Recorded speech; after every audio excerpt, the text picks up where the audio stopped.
Hi guys, this is Marcin here. Today we're gonna talk about SR20DET engine. We're gonna explore their strengths, weaknesses and common problems and see how we can solve them.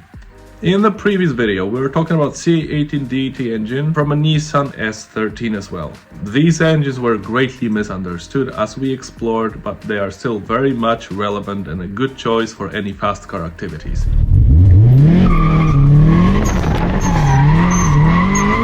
If you want to check this video out, check it out. The link will be here or there on the curtain, I don't know. Also, if you like this type of content and would you like me to make more of it, please do consider subscribing. It doesn't cost you anything, but it motivates me greatly to do this kind of stuff.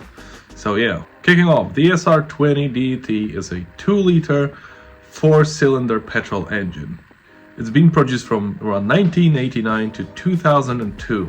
It is a turbocharged version of a little bit weaker SR20DE, and it's a newer, younger brother of our C18DET engine that we explored last week. It features an aluminum block, or aluminum if you're watching me from the States, dual overhead cams, and stock power around 200 to 250 horsepower, pretty decent. I won't go into too much detail of the versions because there were versions like black top, red top, silver top. We're gonna just generalize everything and go from there. Kicking off with strong parts of the engine. The engine features an 86mm square bore and stroke for balance. What? One more time. The engine features an 86mm block, square bore and stroke for balance, torque and horsepower. The block with alloy liners contains pistons oil squirters for some more piston cooling. The aluminum block, aluminium block, also has oil squirters, which is good for piston cooling. The 16-valve cylinder head has chain-driven dual overhead camshafts allowing independent camshaft timing with aftermarket adjustable cam gears. Hydraulic valve lifters reduce maintenance as they are self-adjusting because they have like little rockers things. Are not as good, but we're gonna look into that a little bit later. And bigger displacement places the engine in favor of its smaller and older brother CA.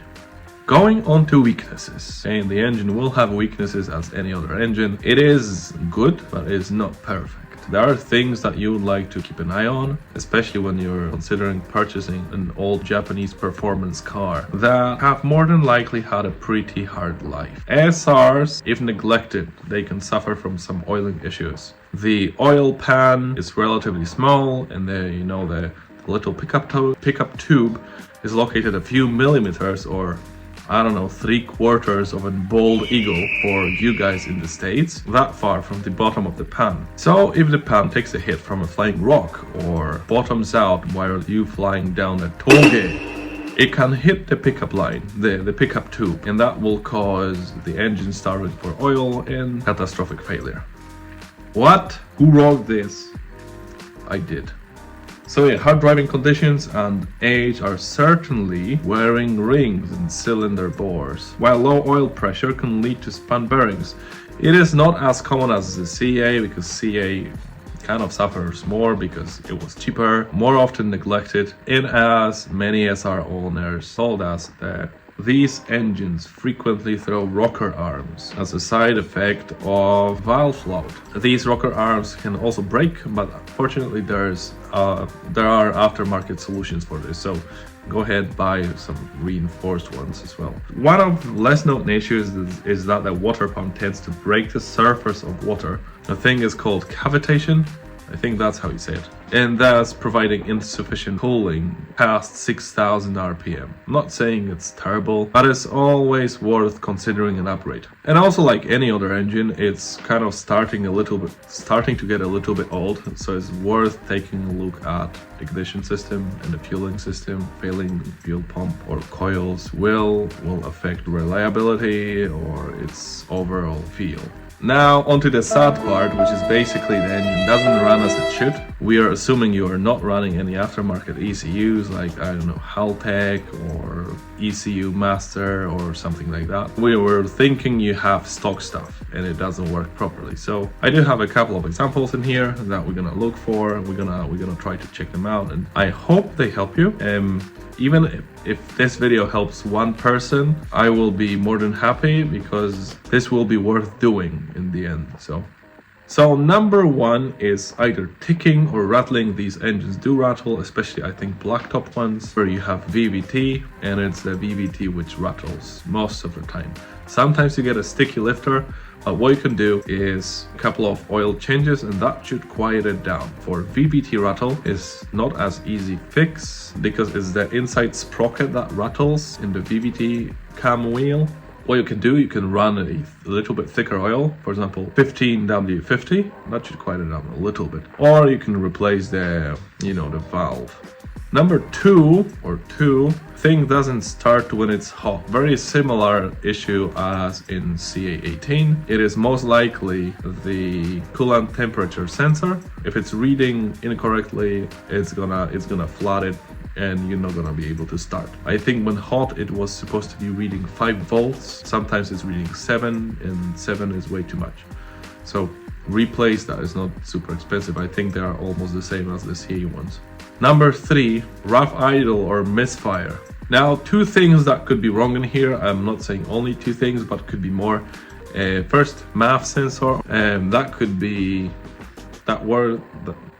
You could basically, what I'm saying is you could clean that. Cleaning should help. If that doesn't work, you could try replacing it. If you have a used one, you can just swap it to see if that's the problem. These MAF sensors where they break, the engine now thinks that it's a tractor and it's causing an issue. You could also have the, aging coils. They heat up and cool down for many cycles. And what I'm saying is basically they could be on their way out. One more thing that I read on one of the forums is somebody said that they had a trouble starting and it was running terribly because one of the injectors was turning off the entire injector rail from the ECU. So you might want to look at that. Just saying, it might be a clue for you. So keep an eye on that. One fairly common issue with these is turbo mileage, or burning or losing or something happening to the fuel that is not supposed to. For example, you get 10 miles to the gallon or 30 liters per 100 kilometers. Yeah, terrible fuel economy, that's what I'm saying.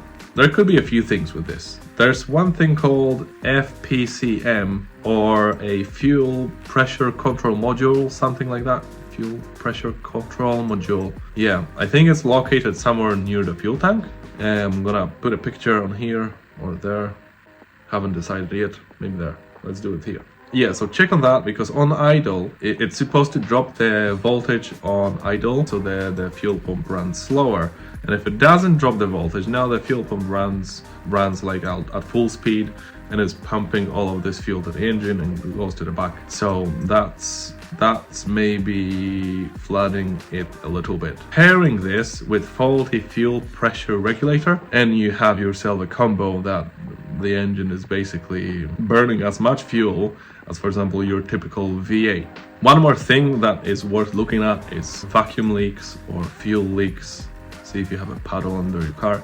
But yeah, vacuum leaks, always check for these. One of the easier ways to check it is if you have like a spray can of brake cleaner, you can spray on your vacuum lines and see if idle changes. If it does change, then you might have a vacuum leak there. These engines are not very new, so rubber hoses tend to get like, brittle and stiff.